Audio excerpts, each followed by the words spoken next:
mwenyekiti wa Safari Rugby kuhusiana na makuzi ya talanta na mipango ambayo anazidi kuimarisha ya kuhakikisha kwamba wachezaji wa raga wanafanya mambo jinsi ifaavyo ama jinsi ambavyo inafanyika katika mataifa ambayo yamejiendeleza katika mchezo wa rugby. Mimi ni Peter Pinches. Haya mazungumzo najua ndani ya dakika za kuhesabu utakuwa unapata raha kwa sababu utakuwa unajua kuhusiana na tarehe rasmi za mashindano ya Safari Rugby ambayo yanaandaliwa katika uwanja ama eneo ya M-Pesa Foundation Academy. Alafu zaidi utakuwa unajua pia kama wewe ni mchezaji na unataka kujihusisha na mashindano haya unahitaji kufanya nini ama ni nini ambacho unahitaji kufanya ili tarehe 5 ikifika unakuwa wewe ni baadhi ya timu ama baadhi ya wachezaji ambao watakuwa na wania yale ambayo yatakuwa yanapokezwa katika haya mashindano. Karibu Jimbugwa. Karibu kwenye sebule. Sio mara ya kwanza tunapata kuzungumza na wewe, lakini nafurahi kwamba urafiki wetu umezidi, kwamba hatukufanya moja alafu kaenda. Sasa tunapata kupatana tena, alafu tunapatana tukikaribia michuano. Labda kwa mtu ambaye anatazama kwa mara ya kwanza, kwa kumkumbusha tu Safari Rugby ni kuhusu nini na labda initiative ambazo mko nazo. Asante sana. Yes, mimi nitatumia kizungu, lugha ya kimombo. Yes, my name is Samuel Mbugua Githeri, as you've properly introduced me. I come from Safari Rugby. I chair the Central Region, and yes, we are announcing and launching our new product, the Safari GPS vest. Yes, we are going into the Maori Sevens tournament, even as we announced that to the general public. So yes, to answer your question about what Safari Rugby is about, we are just an organization that stands in the place and tries to make life a little bit better for the player. Yeah, we have other players in the sector, the Kenya Rugby Union, who is doing an amazing job with the rugby.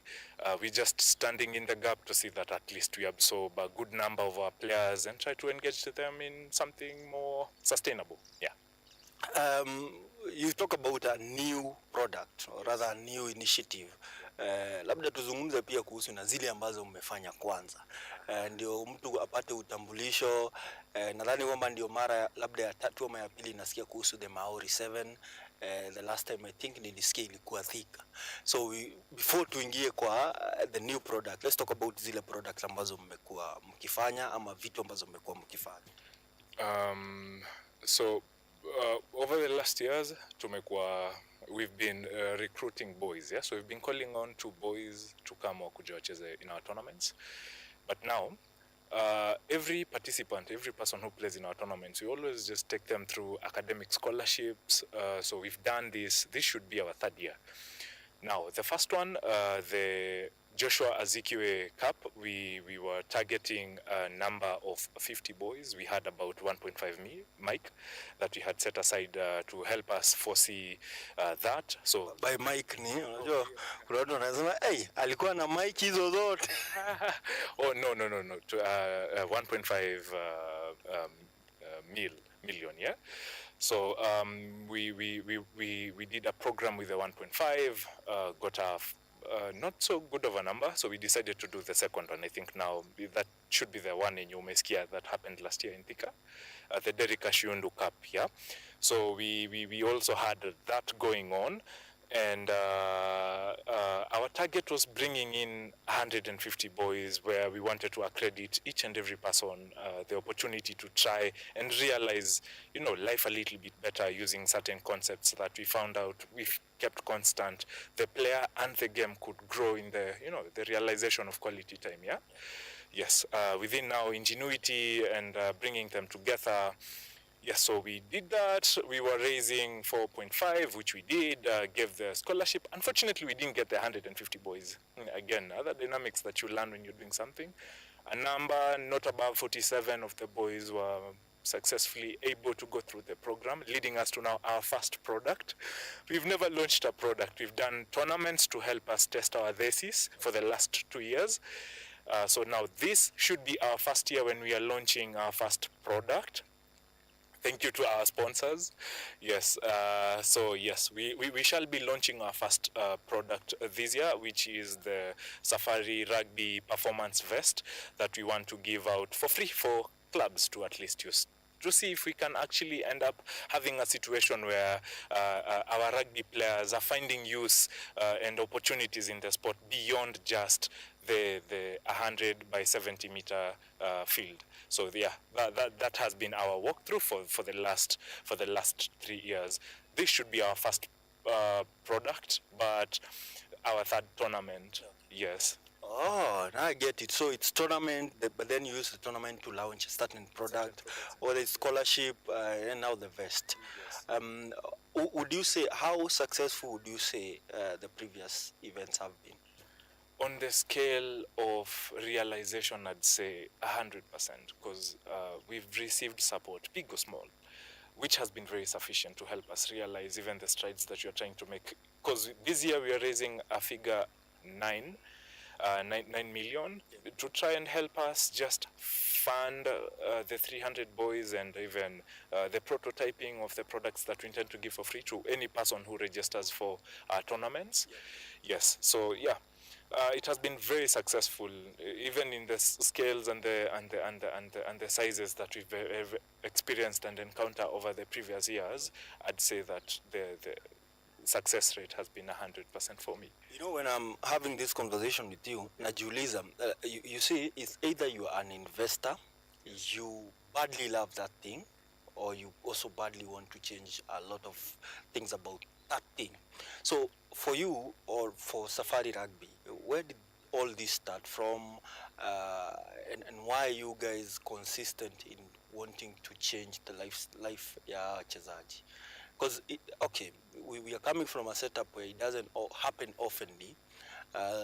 Not many people take care of the player, but you guys have devoted that whatever we are going to do, we want to make sure that at the end of it all, whoever benefits the most is the main stakeholder, because the players are the main stakeholders. True.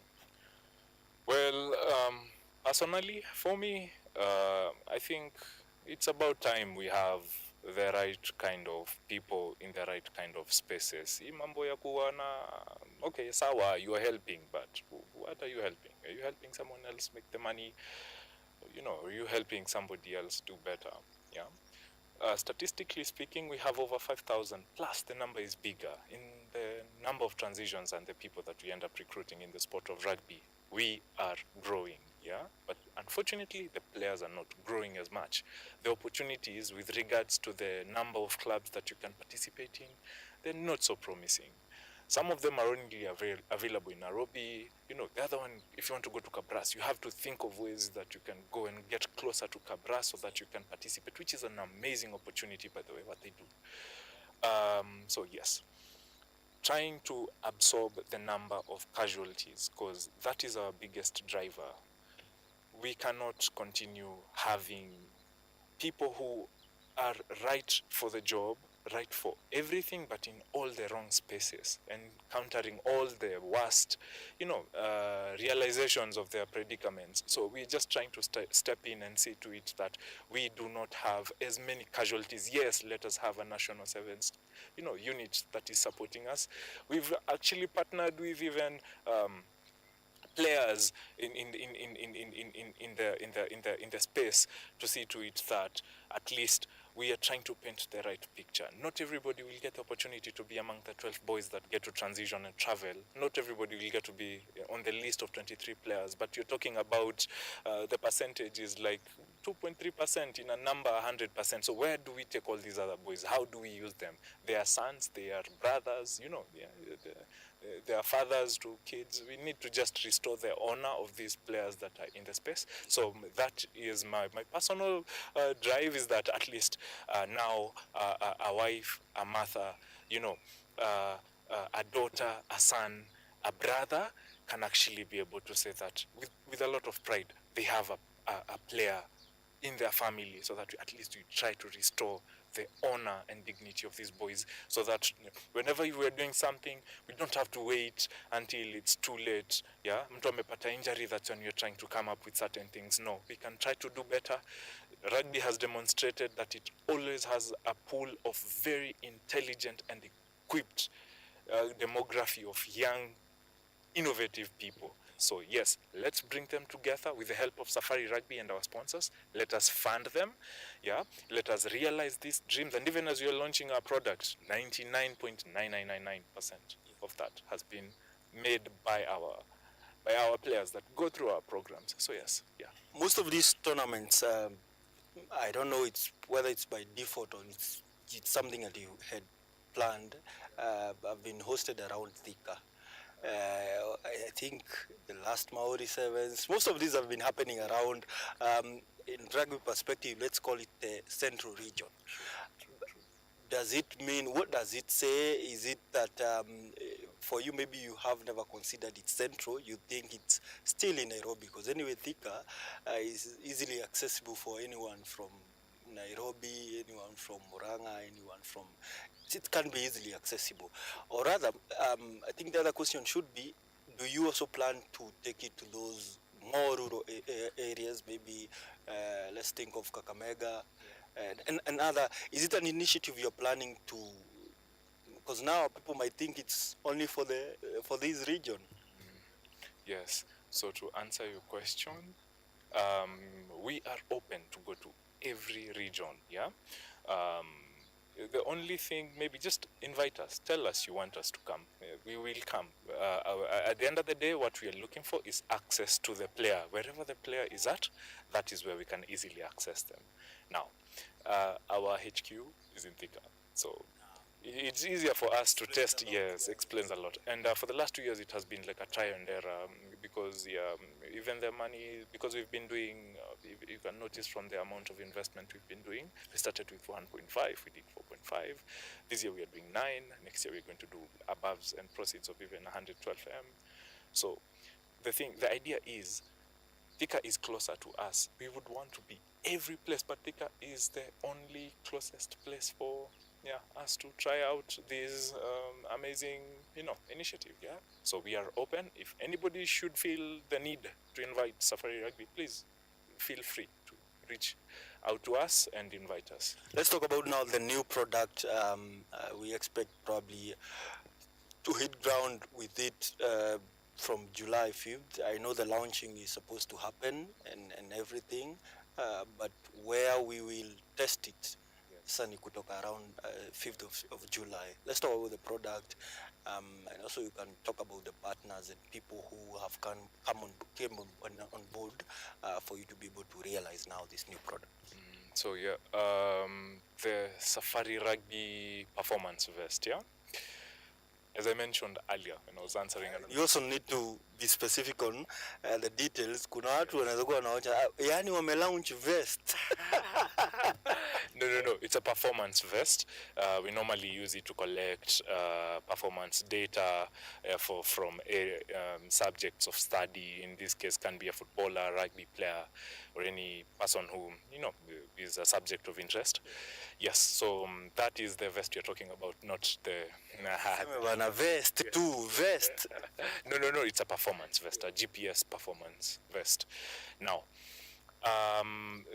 the product is going to be available from the 5th to anyone who performs and participates in our tournaments for free. We are not selling the performance vest.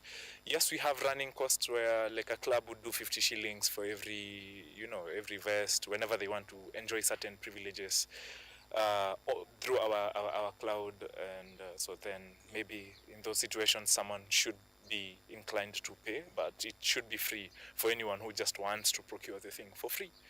Yes. And our partners this year, I think I can just run through them. Savannah GPT, they have been very, very instrumental. They are our biggest sponsor in the year. So the other partner is the stakeholder, the player. I just want to say thank you, boys, for just being consistent in realizing these initiatives that we put in place. because they have been the engineers that we have worked with. They are very brilliant and talented, so they have been the boys that we're working with, so they are the other people and partners that I can really thank. Yes, and I think the other one is my other very generous sponsor, Taraji Trust, who has been very, very supportive in helping me realize this vision and just make life a little bit better for the rugby player. Yeah. You said it's free. Yes. Can anyone get it? What do I need to do to make sure that are there any qualification for players? Or you just walk in and unasema nipe vest? So one thing, you need to be a band. By a band, you need to be a group of 12 boys, and you at least need to be a rugby club. Under the Kenya Rugby Union, even better. You're trying to figure things out. This would be an AIDA, still better. The only bare minimum is that come register to our tournaments. Come just play. Come play in our tournaments. We are going to set you up on that. Yeah, just come. For the vests, the only bare minimum requirement is that you play in our tournaments, so that at least you can invest in your club. How what's the number we are working around in terms of the vest? 12. We are doing sevens clubs for now. So we are doing 12 vests for every club that registers, and other equipment that enables the vests to be in use, like the access points that you'd want around the field, so that you can be at a position of using them. So and other things. Yeah, but yeah, 12 and equipment. Yeah, it's like 12 and change. Yes. Let's say 100 clubs just register for the tournaments. Yes. Are you still going to be able to provide the one? Those are 100 times 12 vest every clubs. Yes. You can be able to sustain that. If in that season, because the prerequisite is participating in our tournament. Now there is a cap. This year we're doing 16 clubs, because we only have a slot for 15 games in our tournaments. We don't do the pooling where we just do like a knockout stage game. We only have 15 games. So we are looking for 16 clubs. So yes, we can be able to provide for every club that participates in our tournament, based on now the entry requirement for 100 clubs wouldn't cut it for even playing a tournament. No, people might be watching and say, this is a chance now. And then you find 100 clubs registered. Yeah. So you're doing 16 on the basis of first come, first served, or there are other 16 on the entry. We do not have a pool of who we'd prefer for them to be here. Anyone can register. The first 16 teams to apply. Register, Okay, yes. to register. You get the scholarship, and we proceed from there. Okay. Yeah. Let's talk about the Maori 7, where I think now everything in terms of the GPS vest and everything will kick off. Besides the vest, anything up for grab for teams that are going to participate? Yes, a lot. We have 9 million. Let me use the word itself. So the vest ziko kando, alafu the 9 million. Bana. So the 9 million, again, academic scholarship. We need to have the ability to rapid prototype within ourselves without really bending our back so much. Manufacturing in our country right now is not on anybody's side. Yeah. So yes, we are getting funded, but we cannot use the money, 60% of the funds, in just compliance. So we are looking for people who can help us bridge the gap. And this is where the opportunity was coming in. Everybody who participates in the tournament gets the academic scholarship. We go through, you're taught what we need you to make. So you make that, then we pay you. We're not even taking you to any attachment. We will employ every person who comes out of the program, because again, we want to be at a position, because now next year we are doing the Maori 7s again. We are doubling the numbers. We shall do 600 boys, so that means that we need a bare minimum of 600 GPS vests. So now that is why we are doing this. So yes, please come as many as you can. I think let's talk. So an easier breakdown is 16 clubs Yes. who want to be part of the Maori 7 this year. you register on your platform. Yep. And the platform is Safari Rugby. .co.ke, which is going live this Saturday, I think at 4 p.m. So we shall be launching it at 4 p.m. as we are. So by the time this show is running, Yes. that will be live. Yeah. So once the 16 teams register, I don't know, sijadi si wanajua tuko hapa. Once you register, the 16 teams, Yeah. so you participate in a 2-day tournament. 1-day tournament. It's a 1-day One-day tournament. tournament. Oh. It's a walk-in, walk-out, get your scholarship, get your vest. Let's move on. Let's try again another It's year. more of a knockout. It's a knockout game. 16 clubs, 15 games. Yeah. So come in because we are trying to minimize the. No, I'm trying to now understand how you guys are going to know who is eligible for scholarship. Because you see, someone who is 34, for example, we still have rugby players who are 34 years. Probably in his family life, mambo ya shule alimaliza say 8 or so years ago. But he still thinks maybe this is the tournament that probably can help him maybe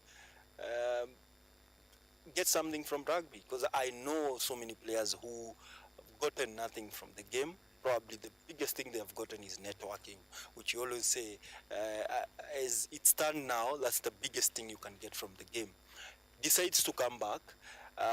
Do you guys have a specific rules on who qualify for, or if just you're a good player, unataka scholarship, tunakupea? Everyone. The scholarship is for everyone who participates in our tournaments. Everyone. Yeah, that's why we are standing in the gap. Do you also, I know another challenge with scholarship is you sometimes scholarship kuna predetermined courses. Like whoever is organizing the tournament ashaamua ni scholarship ni za nini. Usikuje useme unataka kuwa veterinary, wanasema hiyo hatuna. So do you guys have specific courses that people can be able to get scholarship? Ama ni anything? We do have specific scholarships that people can actually be able to use, yeah, and take. Our focus, again, as I mentioned, is empowering the sport. The most effective tool that we've realized has been of effect for us in the quality of good time is science, technology, engineering, mathematics, and sports. So those are the lines of scholarships that we are offering: computer science, robotics, prototyping, yeah, and software engineering. Those are the only scholarships that we are giving in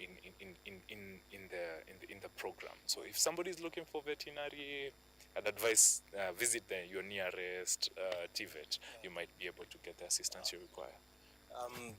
Now that is out of the way, how many players get the scholarship? All the players who participate? Yes, that's why the money is there. The problem for us has not been the funding. Last year we were doing 4.5, yeah? It was not for whoever comes and wins. No, everybody gets a scholarship.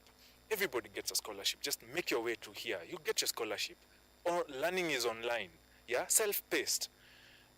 Please, just come on board, take your learning, go, and haina prerequisite.